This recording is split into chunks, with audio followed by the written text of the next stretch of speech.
Hi, good afternoon, everyone. Welcome to our latest live video. I'm delighted to say I'm joined by Zoe today. And we're going to talk a lot about basically about events, kind of what's gone on in the last 12 months or so, and kind of what the future holds in the next year or so, because it's obviously an area, goes without saying, really, has been hugely impacted by the last 12 months as much as any other area, really. So we're gonna go into that in a few minutes. We are live on LinkedIn, Facebook, Twitter, and YouTube. So if anyone does want to put any questions in the comments, please do.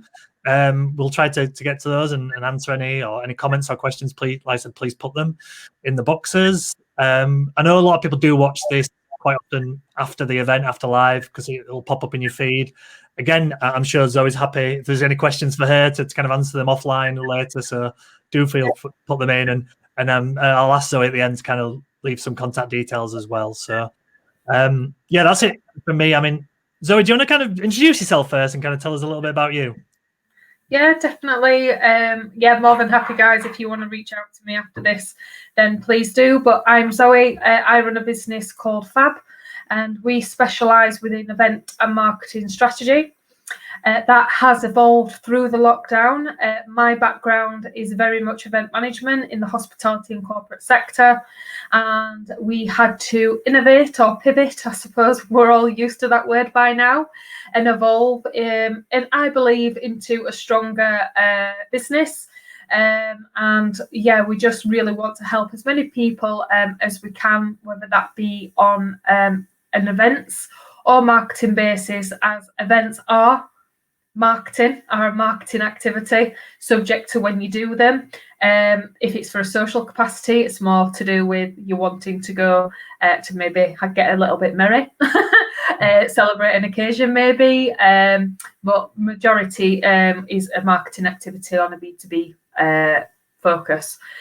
So yeah, just happy to be here and answer any questions that anyone may have, because yes, we have been impacted and there's still a lot of grey areas over events at the moment. So yeah, more than happy to be here to just offer some insight if I can. Thank you very much, Zoe. And as you can imagine, I've got lots of questions about events as well, because it's very relevant to what I do.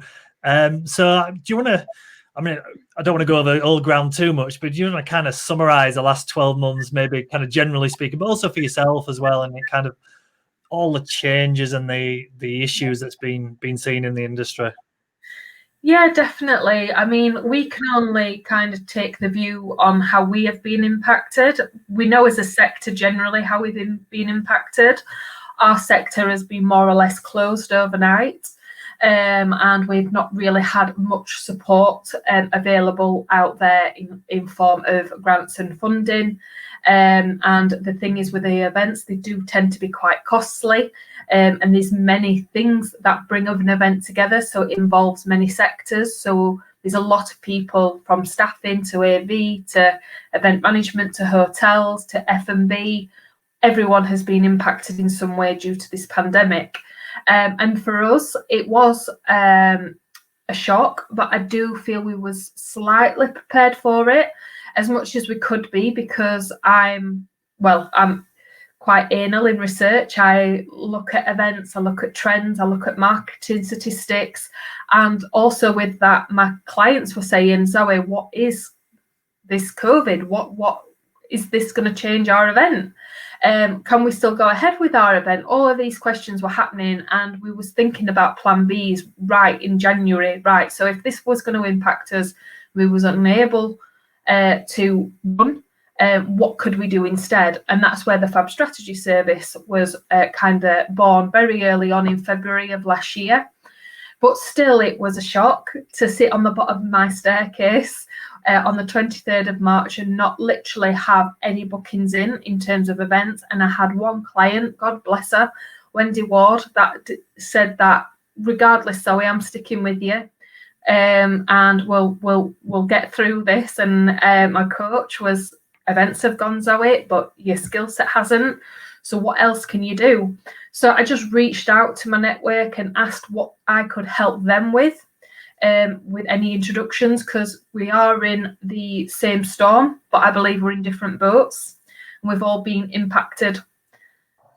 individually, because it's not just impacted as business, it's impacted as life, with everyone being at home.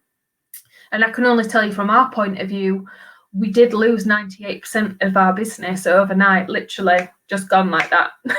5 years building up and just gone overnight. But we spent a lot of time in that first lockdown researching, speaking to people, asking what they needed. And it was more the Fab strategy service that came to the forefront. So we innovated and pivoted and started offering that strategy service with events to offer businesses a way forward, because it was very difficult, and it still is difficult to know what is to come. But yeah, it's been very up and down. I'm pleased to say we are starting to see it plateau, and then hopefully we're hoping the growth spout will happen later this year with what's to come. But all we can do, and I think this is something that it's taught us, is we can only plan for today at the moment in time. And for me individually, I'm planning for 3 months ahead, and I'm reviewing it, and I'm hoping that my plans come forward and I'm able to support even more people with their events in 2021. But I do have a plan B for them. I do have a plan C for them, because the opportunity for me that's come out of these past 12 months is, in our sector, it's offered more choice. If you think about events prior to March 2020, it was very much, if you're having an event, where you're having it, what room you're going to put it in, who you're going to invite, what you're going to put on the price per ticket, etc., and all them elements. It was not considered any form of online, any form of hybrid, and that's what it's brought to the forefront. Hybrid and online events were actually being done in other countries, but the English sector is a very traditional sector when it comes to events. So it's allowed us, I think, to actually, in a marketplace, go forward, and I think we're going to boom because of it. Because what's happened is a shift, isn't it, in history? I was talking about it this morning. It's not just something we're going to forget overnight. No. And I do believe when there is a shift in something and a movement, things come from that. Some good, some bad, but more or less it's opportunity for you to kind of go forward with things. And I think with events, that's what it's done. Now, when you consider events, it's going to be a case of, are we putting you back in the room, or are we going to put you back in the room and then attract a wider audience through hybrid? Or due to cost, because we've all been impacted on a cost level, I'm sure we all have financially in this past 12 months, is it more sustainable and cost effective to keep some of our events online? So yeah, it's been very turbulent, to answer your question. But I hopefully do see that we are going to grow, and all in like sectors within events are hopefully going to really benefit from what's to come in terms of the new normality with the restrictions being lifted. Absolutely. And kind of my personal thoughts on kind of events and meetings and everything to do with this kind of face-to-face is that, like you said, there's a big shift, and there's going to be this demand. If you are going to make the effort to jump on a train or drive to a particular venue, or even on a plane, you're gonna have to get real value from that. People are going to demand real value from it. So you're gonna have to think about what you are giving people, and then decide, is it going to be online, is it going to be face-to-face, or a mixture of the two, obviously. And because people will be more aware of their time now, and that'll be the big shift. And this is where, like you quite rightly said, I think there'll be that big change over the coming months and years in events. So kind of, but you kind of touched on it there. How do you see events kind of evolving in the next 18 months or so? Like I touched upon, I think there's going to be more options available to organisers, and they're going to have to ask themselves, what is the value of bringing people in the room again? So to give you an example, as you can imagine, I'm on a lot of forums, a lot of groups when it comes to events, and there is a lot of inquiries happening at the moment in the summer to bring employees together, because that is value and that is a need.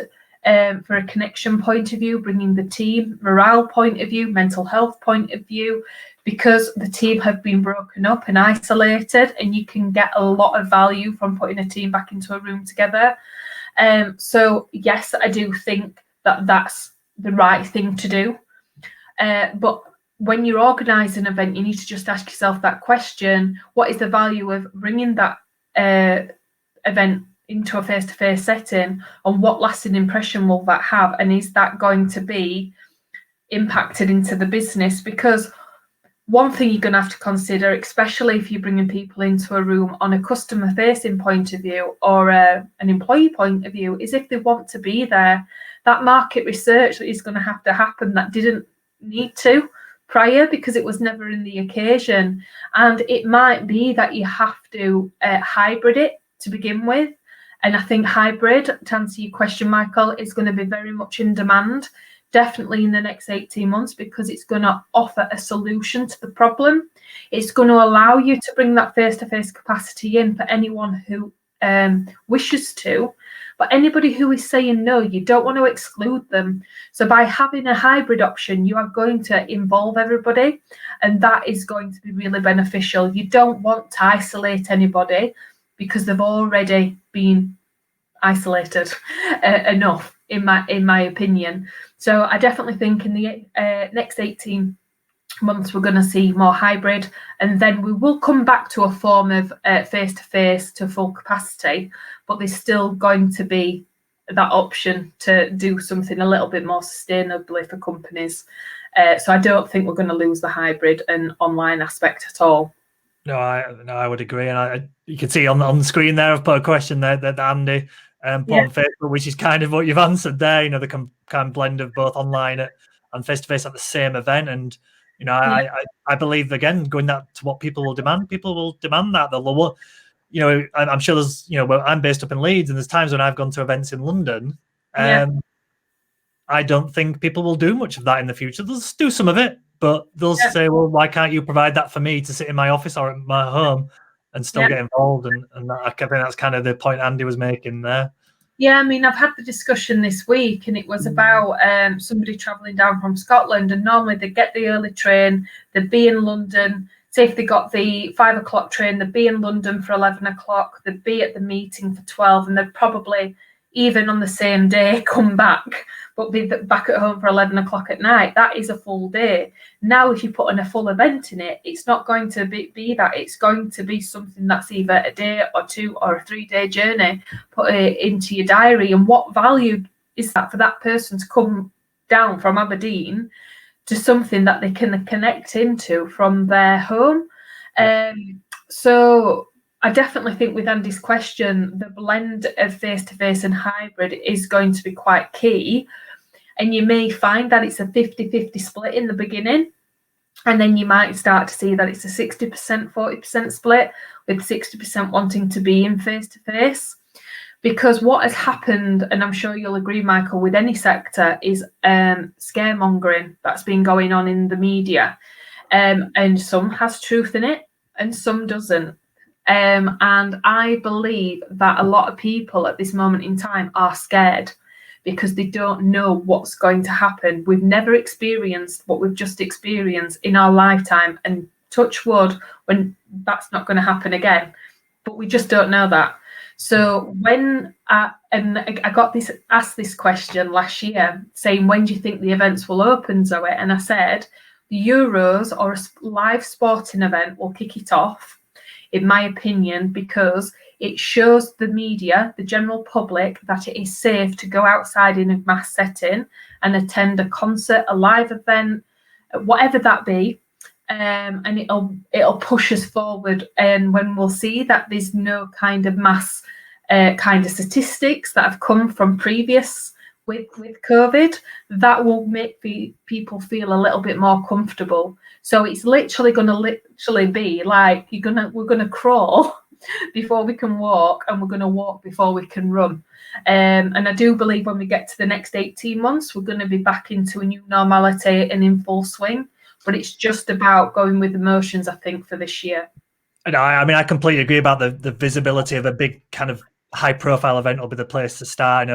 I was at the last football game in this country that was played a year ago yesterday, since there was a full capacity. So I know that obviously that was a very different setting and different time. But yeah, so we've had a few comments in. So from Ellie, thank you, Ellie. So she's mentioned how much she enjoys the online elements of things. Yeah. But kind of on the flip side, she also wants to looking forward to having a party. And I feel yeah, I think most people feel like that, Ellie. And she's obviously in relation to my question about events around the country. You know, she said herself she won't be traveling around the country, and I think a lot of people will feel similar. I think honestly, it will go back. What I say in marketing, you focus locally, then regionally, then nationally. And prior to COVID, we was going all over the country, all over the nation for the business, which you're going to do, whether that be something that's beneficial to you or beneficial to your business. What it's allowed us to do is come back home and get grounded a little bit. So now we've come off the hamster wheel, so to speak. We can now decide the decisions that are best for us in our business and our life.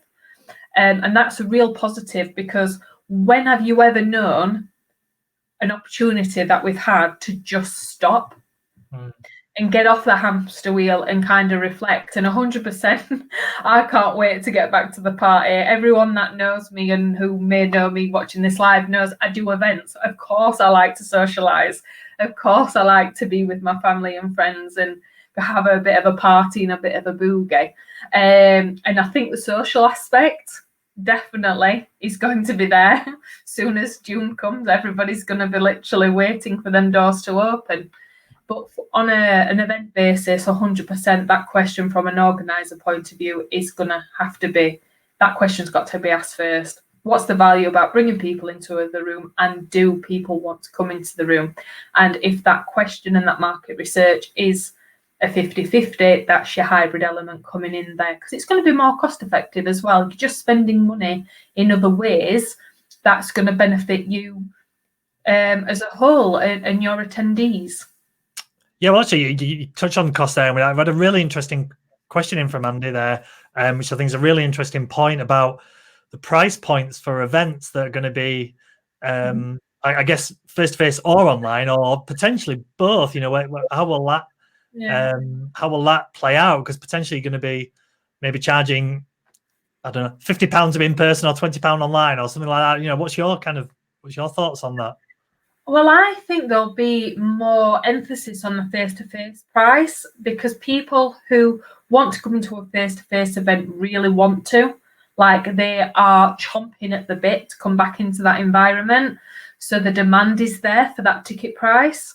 So to give you an example, for a half-day workshop in our area in Sheffield, prior to COVID, you was looking at anything from £50, depending on the business development topic, probably a maximum of £75. If you went into more cities, you're probably looking at the 99 mark.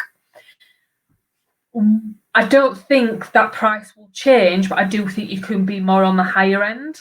I think you're still going to have that price point, but you might be able to go more to the £60 and the £75 mark. So I'm based in Sheffield, for example.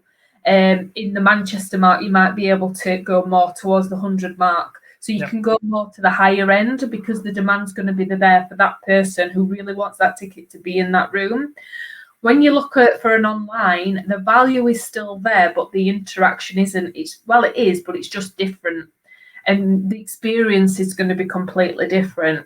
And if you really want it to attract a maximum capacity, it's asking yourself, well, what would a person online want to spend?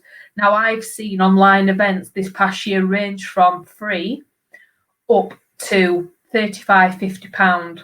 So it still is going to put a price on it, but it's what that price is you're comfortable to charge. So, for example, if you're a £75 face-to-face ticket, I would say £35, something like that, to a £50 bracket. I wouldn't charge for free if you've got a face-to-face ticket that you're charging. So, yeah, just on your price point, to answer Anthony's question, it's to do a little bit of research, but the emphasis and the demand's more going to be into the face-to-face setting. So that needs to be your premium ticket price. And your online for the hybrid price needs to be discounted to accommodate that they're not in the room. Yeah, really interesting point. Ellie's made, thank you, Ellie, as well, about, we'll want it cheaper online. I think that's pretty, I think most people probably accept that will be the case. but would like the goodies. And I think that's maybe an interesting way that people who have organized events, how you do things like that. You know, the various things you can do with people, whether that's using post or what, I don't know, but it's an interesting idea. I think that. Yeah, I mean, past these 12 months, the amount of ideas that I have seen come from online events and things being sent out to people for participating and being delegates, anything from a cup and a stress ball to a pen to a bottle of champagne to a gin tasting set to afternoon tea to a 3-course meal being delivered for an award ceremony. There's loads of options now. You speak to merchandise companies, they will have a solution for you. So 100% as an organizer, if your face-to-face delegate is going to receive a goodie bag for attending, something on a more sustainable scale needs to be sent to your online desks guests, whether it be, so for example, even today, I mean, this is a little bit bigger than postage size, but one of my suppliers sent me a gift so I could see her products face to face. So I've seen them online, but I've actually not touched them. I've not seen them in person. Box, as you'll agree.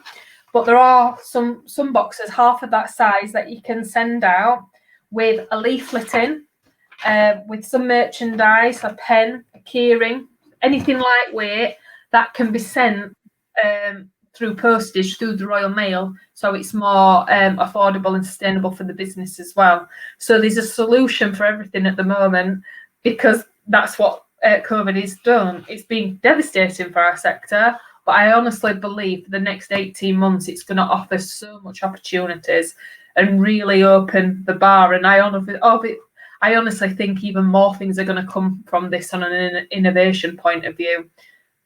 Well, I was thinking that, you know, with all, it doesn't really matter what industry you're in. I think in the last year or so, everyone's had to become more creative in different ways. And I think, well, I have a big belief that the businesses that, once we come out of all this, that will really fly and really grow will be the ones who've been the most creative and the most innovative, and will change. And I think it's just the exact same with events as well. I would suggest. Definitely, I got an inquiry not so recently, and VR was on it. An AR, which is virtual reality. And in a normal setting in an exhibition, you might come to a stand and put the headset on and be able to walk through something, or they could demonstrate something for you. But now that's actually available online, and you just wouldn't have thought of that 12 months ago, but it's coming into the marketplace now. So just imagine, on an innovation point of view, what this is going to do for the event sector. I'm excited to see what happens in the next 18 months. That's for sure. And one last question for me, Zoe, actually, is just kind of, I guess, generally about events, is that obviously there is a difference between organising an online event and a face-to-face event, and I know kind of hybrid somewhere in the middle of that, obviously. But my kind of impression is that when you're organising a face-to-face event, a lot of the work is done essentially in advance of the event. You know, a lot of your kind of logistical type stuff that you do in advance.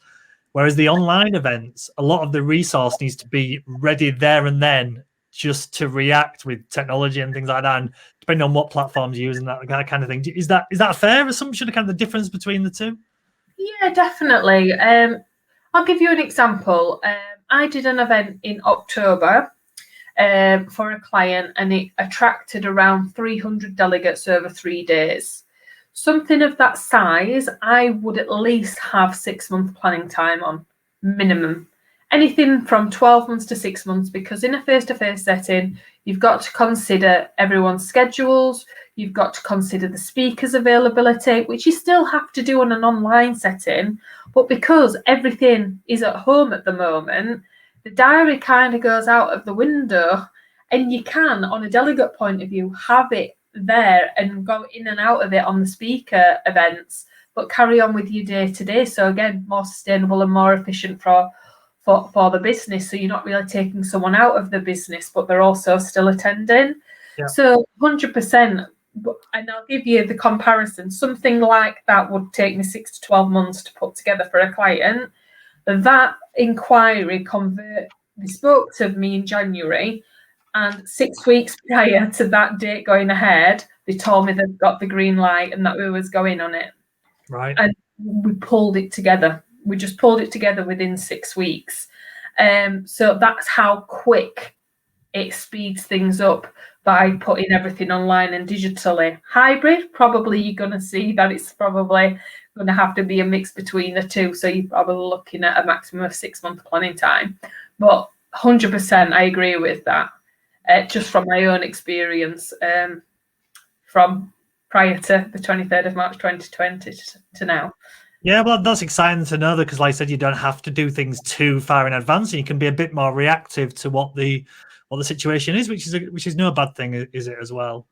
It is. I mean, the opportunity as well with a fully online event is that if something's not going right and you need to stop and relook at things and maybe adapt and change dates or change speakers because the speaker that you got now isn't available, you can do that. You can stop and start, when in a physical event, it's really quite difficult to do that. So 100% it's offering more flexibility, 100% to the organizer point of view. Yeah, no, absolutely.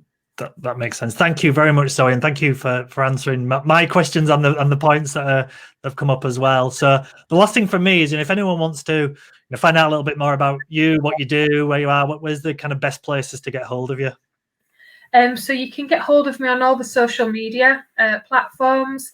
It's Events by Fab in terms of the handle, or just search Fab Events and you'll see my trusted logo, which is that. And just connect with me on there if you want kind of to just direct message, or you can email Zoe at eventsbyfab.co.uk and we can arrange a one-to-one to discuss your questions in a little bit more detail. But again, I'll drop into this live in the comments to leave my details as well. Thank you very much, Zoe. And for whatever reason, if people can't find Zoe, please do contact me. We have all Zoe's details as well. So anywhere at the Northern Affinity, and obviously Zoe's on our website as well. So please let me know if for whatever reason you can't find. I'm sure you'll be able to. Yeah, I'm definitely on the Northern Affinity, so all my details are up to date on there. So again, if you're a part of the Northern Affinity, do connect on there. Drop me a message, and I'll come back to you as soon as I can. Brilliant, Zoe. Thank you so much for your time. That's been really, as I said, for nothing else for me about events and things like that. It's been great. Thank you very much. No problem for having me. Thank you very much, Zoe, and have a good day. And thank you everyone for watching. All right, thanks guys. See you soon.